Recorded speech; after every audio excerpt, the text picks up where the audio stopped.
अस्सलाम वालेकुम दोस्तों, तुसी वेख रहे हो मेरा पंजाब टीवी तो मैं तुहाडा मेज़बान मुहम्मद लतीफ़ खरल। दोस्तों सब तो पहले अपने चैनल करो सबसक्राइब तो नाल ही बैल आइकन दे बटन करो प्रेस ताकि साडी हर नई आने वाली वीडियो का नोटिफिकेशन सब तो पहले तुहाडे वीरां तक पहुँच सके ताकि तुसी वो वीडियो वेखो सब तो पहले। दोस्तों अज भी तुहाडा वीर लतीफ़ खरल तुहाडे वास्ते रोज़ाना की निस्बत एक गाय की वीडियो लैके हाज़र होया। उम्मीद करांगे कि तुहानूं ये वीडियो बड़ी पसंद आवेगी तो कैमरामैन साहब नूं रिक्वेस्ट करांगे कि कैमरा नज़दीक करन ते गाय दिखाण अच्छे तरीके नाल सिर तो दिखाओ जी। ए देखो जी 4 तो 5 इंच के सिंह है ने, तसल्ली नाल दिखा,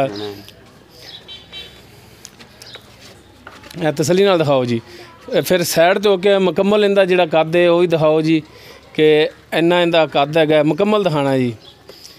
हाँ ठीक है जी। तो तुसी हुण दिखाओ जी हवाना इसका। ए देखो जी मुठ पर थण ने ते माशाअल्लाह पूरियां विरलां ते हवाना भी माशाअल्लाह बनाई आंदी ते मज़ीद होर बनावेगी। पिछली साइड तो जिहड़ा हाली वधना इन्दियां जिहड़ियां टल्लियां पईयां ने ते मज़ीद हवाना होर बनावेगी। ते बाकी मालक तो करांगे गलबात पुच्छा दसांगे। एक साइड ते 2 थण ने इंदे, एक साइड ते जिहड़े ने 3 ने ते मालक तो पुछांगे कि आया ये 5 चलदे ने या 4 चलदे ने। कद इन्हां दा जिहड़ा बराबर है थणा दा ते मेरे ख्याल च कि 5 ही चलने चाहिए ने। ते बाकी मालक नूं कहने कि माड़ा जिहा टोर के भी दिखावे ताकि इहदे पैर दे विच कोई नुक्स वगैरह होवे ते वो सामने आ जाएगा।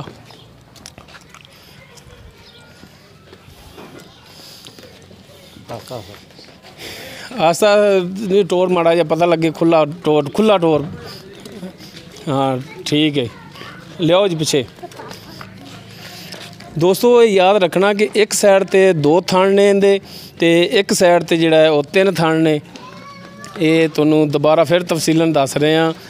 एक साइड ते 2 थण ने, बहनी वाली साइड ते, अनबहनी वाली साइड जिहड़ी उधर 3 थण ने। बाकी हुण मालक दे नाल गलबात करने आ कि इनका की हिसाब किताब है। ये देखो ना जी, ये 3 थण ने इस साइड ते, दूसरी साइड ते 2 थण ने। आओ जी भाईजान, आज लंघ जाओ इधर, आ जाओ आ जाओ आ जाओ।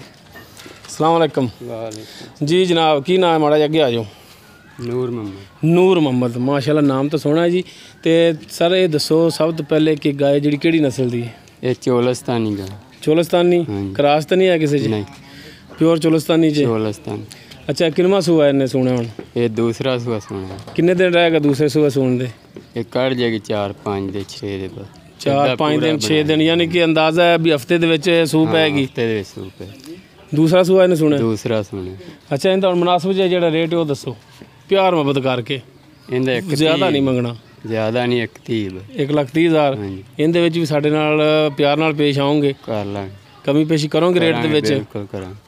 लो दोस्तों 1,30,000 डिमांड है। दूसरा सूआ सोना है तो 4-5 दिन 6 दिन 7 दिन हफ्ता तकरीबन है। हफ्ते के दौरान कहते हैं कि सूह पैगी। दोस्तों उम्मीद करांगे कि तुहानूं साडी अज दी वीडियो बड़ी पसंद आवेगी। साडी वीडियो पसंद आवे साडी वीडियो नूं लाइक करो, शेयर करो तो अपने बेहतरीन जे कमेंट्स का इजहार करो। साडा राबता नंबर है, व्हाट्सएप नंबर भी है 0321 57 29 251। दोबारा फिर 0321 57 29 251। दोस्तों इस दे नाल ही लतीफ़ खरल नूं देवो इजाज़त। मिलने आ नैक्सट वीडियो ते। अल्लाह हाफिज़।